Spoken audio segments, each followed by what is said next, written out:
नमस्कार, मैं कमलेश कबीर आपका एक बार फिर स्वागत करता हूं इस नए एपिसोड में। आज हम बात करेंगे राजस्थान की। राजस्थान के चुनाव संपन्न हो चुके हैं 25 तारीख को और 26 तारीख को सुबह चुनाव आयोग की तरफ से खबर आई कि राजस्थान में जो चुनाव हुए हैं उसका मत प्रतिशत पिछले साल के मुकाबले जो 74 पॉइंट कुछ प्रतिशत था वो अब बढ़ के जो है वो 75.41% या 45% हो गया है। मतलब 75% से ज़्यादा इस बार राजस्थान में मत पड़े हैं। और इसका अंदाज़ा अगर आपने देखा होगा जब जब चुनावों में अगर हम देखते हैं अब तक का अगर नज़र डालें तो जब जब मत प्रतिशत बढ़ा है तो उसका सीधे तौर पे जो फ़ायदा है वो भारतीय जनता पार्टी को पहुंचा है। तो इस बार भी जो है वो कयास लगाए जा रहे हैं कि फ़ायदा जो है वो भारतीय जनता पार्टी को ही होगा। दूसरा, राजस्थान में फलौदी का सट्टा बाजार ये बड़ा फेमस है और बड़ा सटीक जिसको माना जाता है। तो अगर फलौदी के सट्टा बाजार का अगर भाव की हम बात करें तो बीजेपी का जो भाव है वो 25 पैसे और उसी तरीके से अगर हम देखें तो कांग्रेस का जो भाव है वो लगभग 3 से 4 रुपए के आसपास रखा गया है। तो यहाँ से भी आप अंदाजा लगा सकते हो कि भारतीय जनता पार्टी जो है वो कांग्रेस पार्टी से कितना आगे चल रही है। अब आपको लग रहा होगा कि 25 पैसे और 3 रुपए 4 रुपए में तो जो है वो कांग्रेस की वैल्यू ज़्यादा है, लेकिन सट्टा भाव में उल्टा होता है, जिसका जितना भाव कम होता है वो उतनी ही मजबूत पार्टी जो है वो मानी जाती है। तो भारतीय जनता पार्टी कांग्रेस पार्टी के मुकाबले ज़्यादा मजबूत मानी जा रही है। दूसरा, सट्टा बाजार में जो है वो अगर सीटों की अगर हम बात करें फलौदी के सट्टा बाजार की तो वो 122 से 130 के आसपास जो सीटें हैं वो भारतीय जनता पार्टी को दे रहे हैं और 65 के आसपास सीटें जो है वो कांग्रेस पार्टी को दे रहे हैं। और साथ में उन्होंने ये भी बोला है सट्टा बाजार के अगर फलौदी के नज़र डालें तो 12 से 15 मंत्री जो अभी मंत्रिमंडल में हैं कांग्रेस के वो चुनाव हार रहे हैं। और अगर ऐसा होता है तो फिर ये कांग्रेस के लिए जो है वो बहुत बड़ी जिसको हम कहते हैं कि नुकसान वाली बात होगी, बैकफुट पे होगी। लेकिन इस वीडियो में हम बात करेंगे राजस्थान की 2 प्रमुख हॉट सीटों की और मैं उम्मीद करूंगा आप लोग इस वीडियो में अंत तक बने रहें और साथ में अगर आपने ये चैनल सब्सक्राइब नहीं किया तो चैनल को सब्सक्राइब भी करें।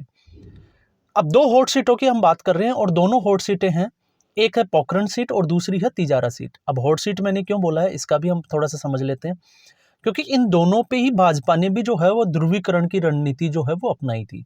अब ध्रुवीकरण कैसे, इससे पहले आपने देखा होगा इन दोनों सीटों पे कांग्रेस पार्टी ने जो है वो लगातार मुस्लिम समुदाय से आने वाले इमरान खान को तिजारा से और दूसरा साले मोहम्मद जो है उनको पोखरण सीट से टिकट दिया है। ठीक ऐसे ही अब उनके सामने जो है वो भारतीय जनता पार्टी ने 2 महंत, आपको पता होगा, एक संत प्रतापपुरी जो पोखरण से और दूसरे जो है वो बाबा बालकनाथ, जिनको चर्चाओं में लग रहा था कि इनको जो है वो भारतीय जनता पार्टी की तरफ से मुख्यमंत्री भी बनाया जा सकता है और वो अभी अलवर सीट से जो है तिजारा की वहाँ से सांसद भी हैं। तो इन दोनों सीटों को हम थोड़ा सा जो है विश्लेषण करेंगे कि इसमें एक्चुअल में जो है वो चुनाव के बाद में क्या नतीजे आने की संभावना सबसे ज़्यादा बनी हुई है। तो सबसे पहले तो सबसे बड़ी बात ये हुई कि राजस्थान में चुनाव होने के संपन्न होने के बाद में जो मत प्रतिशत बढ़ा उसमें 2 सीटें, एक तिजारा और दूसरी पोखरण। तो पोखरण सीट पे सबसे ज़्यादा जो है वो मतदान का प्रतिशत रहा 87.79%, लगभग जो है वो 88%। और इसके मुकाबले जो है वो 85% से ज़्यादा जो है वो तिजारा सीट का चुनाव प्रतिशत रहा, मत प्रतिशत रहा। तो सबसे पहले हम बात करते हैं तिजारा की। तिजारा सीट पे आपको पता होगा बाबा बालकनाथ, जिनके लिए यूपी के सीएम योगी आदित्यनाथ जो है वो इसी चुनाव में जो है वो 2 बार आए और 2 बार उनका प्रचार करके गए और उनको राजस्थान का योगी भी बोला जाता है। बाबा बालकनाथ जो है वो मस्तनाथ पीठ के जो है वो उत्तराधिकारी जिसको हम कहते हैं वो अभी उसकी गद्दी पे विराजमान है। छवि जो है वो लोग उसमें उनमें जो है वो योगी आदित्यनाथ की छवि देखते हैं। तो उस छवि को देखते हुए ये बड़ी जो तिजारा सीट थी वो बड़ी इंपॉर्टेंट हो जाती है और इम्पोर्टेंट इसलिए भी हो जाती है क्योंकि वहाँ पे अगर हम कम्युनिटी की वाइज अगर हम बात करते हैं तो मुस्लिम कम्युनिटी 60,000 के आसपास है और ठीक ऐसे ही जिस जाति से बाबा बालकनाथ आते हैं यादव समाज से, उनके जो वोट है वो लगभग 55% है। तो अगर वोटों के गणित के हिसाब से देखते हैं तो इनमें ज़्यादा फर्क नहीं है। तो ज़्यादा फर्क पड़ेगा अगर भाजपा जो है अगर वो ध्रुवीकरण करने में अगर कामयाब हो जाती है, क्योंकि यहाँ पे एक जो चीज़ जो सबसे बड़ी आ रही है, आज़ाद पार्टी के जो दूसरे पोस्टवाल है वो कितने वोट जो है इस सीट पे लेके जाते हैं। अगर वो वोट ज़्यादा लेके जाते हैं तो फिर इसका सीधा फायदा जो है वो इमरान खान को होगा और यहाँ पे जो है वो हिंदू मुस्लिम ये इस चुनाव में जो है वो देखा गया। आपने देखा होगा एक वीडियो मैंने पहले भी डाला था जहाँ पे अजीत अंजुम जैसे पत्रकार जो है वो ऐसी सीटों की ही जो है वो पीछे जाते हैं, वहीं से वो कवरेज करते हैं जहाँ हिंदू मुसलमान ज़्यादा हो, जहाँ बीजेपी को टारगेट किया जा सके। तो ये वही सीट है। लेकिन सबसे बड़ी बात ये है कि अगर इसमें 85% से ज़्यादा अगर मतदान हुआ है, तो फिर इसमें भाजपा जो है वो ध्रुवीकरण करने में जो है वो सफल रही है, ये हम मान के चल रहे हैं। तो बाबा बालकनाथ का ये सीट जो है वो टक्कर ज़रूर है, लेकिन हो सकता है कि बाबा बालकनाथ जो है वो इस सीट से कांग्रेस के इमरान खान को हरा के आगे निकल जाए। दूसरा जो है वो है पोखरण सीट, जिसको परमाणु नगरी के नाम से भी जाना जाता है। पोखरण सीट में अगर हम देखते हैं तो इससे पहले कांग्रेस के एमएलए थे 2018 में साले मोहम्मद। उनसे पहले अगर हम देखें तो 2013 में बीजेपी के थे, उससे पहले कांग्रेस के थे। और साले मोहम्मद जो है उनके फादर जो थे वो भी एक जो जिसको हम कहते हैं पीर फकीर थे। तो ये फकीर वर्सेस जो है वो मेहनत का एक मुकाबला था वैसे अगर हम देखते हैं तो। लेकिन इसमें टोटल जो मतदाता है वो है 1,94,000, जिसमें से आप 54,000 के आसपास जो है मुस्लिम मतदाता है। इसलिए अब की बार जो है वो पूरी उम्मीद लगाए बैठी है भारतीय जनता पार्टी कि ये जो सीट है वो डेफिनेटली जो है वो भारतीय जनता पार्टी के खाते में ही जाएगी। और अगर ऐसा होता है तो फिर भारतीय जनता पार्टी का जो मॉडल है, जो योगी मॉडल जिसको हम कहते हैं, कि वो योगी मॉडल जो है उसको भुनाने में कामयाब रही है।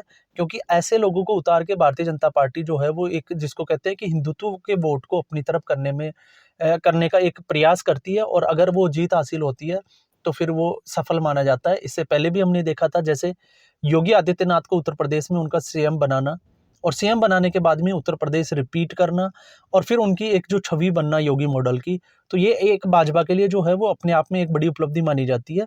क्योंकि उसके बाद में हमने देखा कि कांग्रेस पार्टी उत्तर प्रदेश में जो है वो जमानत जब्त हो गई। आम आदमी पार्टी ने भी कैंडिडेट उतारे विधानसभा चुनाव में, लेकिन उनकी जमानत जब्त हो गई। और कहते हैं कि लोकसभा चुनाव में प्रधानमंत्री पद का जो रास्ता है, या लोकसभा चुनाव में अगर जो रास्ता जो सरकार का जाता है वो उत्तर प्रदेश से होता हुआ जाता है, वहाँ पे 80 सीटें जो है वो लोकसभा की है। तो ऐसी स्थिति में इस मॉडल पे काम करके भारतीय जनता पार्टी जो है वो जो मुस्लिम तुष्टीकरण जो कांग्रेस के ऊपर बड़े आरोप लगते थे, उसके अगेंस्ट, उसके अपोजिट जो है वो हिंदू तुष्टीकरण या हिंदुओं का ध्रुवीकरण करने में कामयाब हो जाती है। और यही एक वजह होती है। आपने देखा होगा कि प्रधानमंत्री मोदी ने जब जब राजस्थान में रैलियां की, तो उन्होंने कन्हैया लाल का जो मुद्दा था वो बड़े जोर शोर से उठाया। क्योंकि एक दूसरा आपने देखा होगा, इकबाल खान जो था, एक लड़का जिसका रोड रेज का एक जयपुर में केस हुआ था, तो उसके लेके काफ़ी हंगामा हुआ था। तो उसमें भारतीय जनता पार्टी का जो है ये रहता है, क्योंकि कांग्रेस पार्टी के बड़े लीडर जो है वो हिंदुत्व के खिलाफ और हिंदुओं के खिलाफ जो है, सनातन के खिलाफ।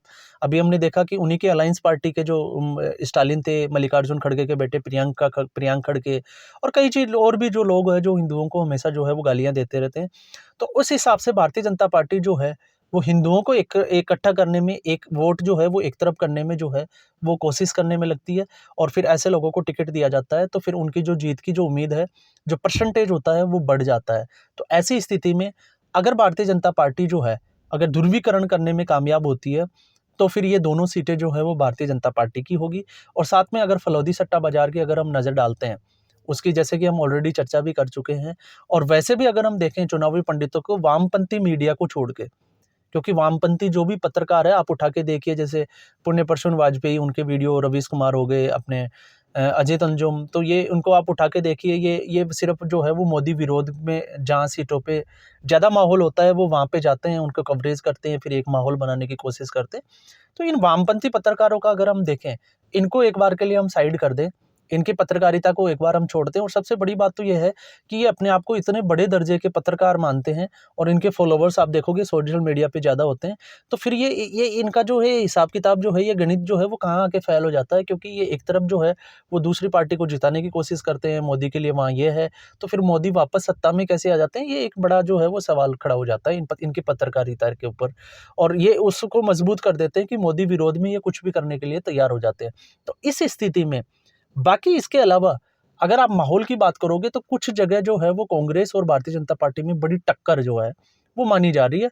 लेकिन उनके अलावा अगर हम देखते हैं, उन सीटों को देखते हैं, 50 से 60 जो सीटें हैं जहाँ पे कड़ी टक्कर है दोनों पार्टियों में, उसके अलावा कहीं भी कांग्रेस पार्टी जो है वो टक्कर में नहीं है। एक माहौल जो है वो, चाहे वो किसानों के कर्ज माफी को लेके हो, इसके अलावा जो है वो आपने देखा होगा पेपर लीक प्रकरण जो सबसे बड़ा जो था, और उसके जो जिसको हम मानते आका जो माने जाते थे शिक्षा मंत्री गोविंद सिंह डोटासरा, जिन्होंने अपने पुत्रवधू के भाई, उनके जो सिस्टर है उनको सेट कर दिया था आरएस में। तो वो तमाम तरह की चीज़ें, वो जो मुद्दे थे, बेरोजगारी का मुद्दा हो या फिर महिला सुरक्षा का मुद्दा हो, तो ये तमाम मुद्दों में जो है वो राजस्थान में कांग्रेस पार्टी जो है वो पिछड़ती हुई। लेकिन इससे भी ज़्यादा जो प्रभावी जो मुद्दा रहा वो था कांग्रेस पार्टी का सचिन पायलट की अनदेखी करना। इसमें मैंने एक पहले भी वीडियो में बात की थी कि अगर कांग्रेस पार्टी अगर राजस्थान में हारती है, तो फिर इसका सीधा जो कारण होगा वो होगा सचिन पायलट की अनदेखी करना। सचिन पायलट की वजह से ही कांग्रेस पार्टी जो है वो राजस्थान में चुनाव हारेगी। और ऐसा इसलिए, इसमें भी मैं थोड़ा-सा आपको इसमें दोबारा से एक बार आना चाहूँगा। क्यों? क्योंकि गुर्जर समाज, स्पेशली जो सचिन पायलट के समर्थक जो थे 2018 में, जिनको कांग्रेस पार्टी को जिताया, वो चाहते थे कि सचिन पायलट उनके मुख्यमंत्री बने। लेकिन पिछले 5 साल में पायलट को लेके उनके मुख्यमंत्री तो बहुत दूर की बात है, उनके पास कोई पद भी नहीं रहा। उनकी ऐसी अनदेखी की गई कि आप सबको पता ही होगा कि मुद्दा जो है, मैटर जो है, वो मानेसर कांड की वजह से हाईकमान तक पहुंचा, और हाईकमान के ऑफर को अशोक गहलोत ने जो है वो ठुकरा दिया। तो उस स्थिति में सचिन पायलट के जो समर्थक थे वो बिल्कुल नाराज है। वो समर्थक जो है वो सचिन पायलट से नाराज नहीं है, वो कांग्रेस पार्टी से नाराज है। इस वजह से जो है, आपको मैं एक सीट का और आंकलन करूंगा, दूदू सीट का, अगले वीडियो में। तो मैं बताऊंगा कि उसमें वहां पे जो है गुर्जर समाज का माहौल क्या है, और वो किसको वोट दे रहे हैं, और अगर वोट दे रहे हैं तो वो क्यों दे रहे हैं, उसकी वजह क्या है। क्या वो वाकई में सचिन पायलट से नाराज है, या फिर वो अशोक गहलोत से नाराज है। क्योंकि कांग्रेस पार्टी अभी चुनाव नहीं लड़ रही बीजेपी से 2 गुट दुलाव चुनाव लड़ रहे थे, एक सचिन का गुट पायलट का, और दूसरा जो है अशोक गहलोत का। तो ऐसी स्थिति में जो है वो भारतीय जनता पार्टी को इसका फायदा पहुंचना लाजमी माना जा सकता है। तो आज के एपिसोड में बस इतना ही। फिर हम एक नए एपिसोड के साथ हाजिर होंगे। तब तक के लिए धन्यवाद।